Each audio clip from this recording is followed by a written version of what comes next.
violence and persecution have forced more than 80 million people around the world to flee their homes, leaving everything behind to save themselves and their families. Refugees must begin their lives anew. But for so many, the pandemic has wiped out their livelihoods, led to stigmatization and vilification, and exposed them disproportionately to the virus. At the same time, refugees once again demonstrated their invaluable contribution to their adoptive societies as essential and frontline workers.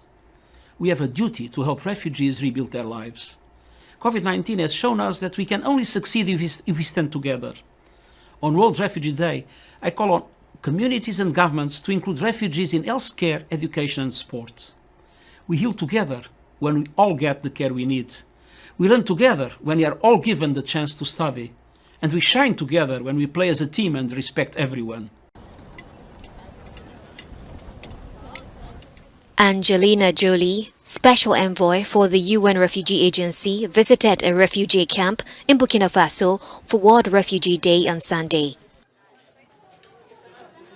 A visit aims to bring attention to the issue of displacement of people around the world.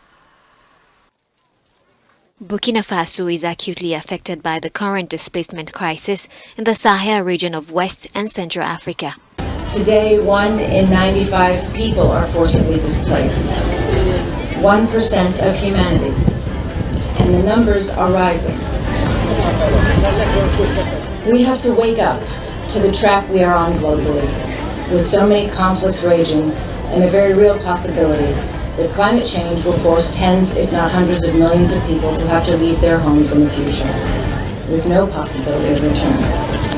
The truth is, we are not doing half of what we could and should to find solutions to enable refugees to return home or to support host countries like Burkina Faso.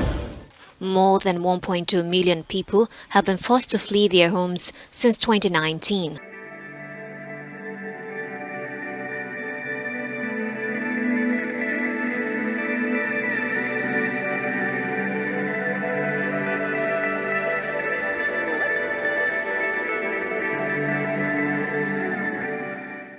Now that the monsoon and cyclone is upon us, landslide, flooding, strong wind can damage the shelters where the Rohingya refugees are living in. In particular, persons with disabilities, older persons and other extremely vulnerable individuals can be assisted by IOM protection and other site management colleagues, shelter and DMU, as we are working together to identify that the person at risk are identified and they are potentially moved to the safe zones in the camps.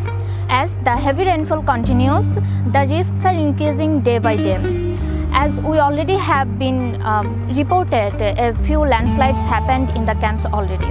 So it's very necessary to take action to reduce the possible damages before the harm happens.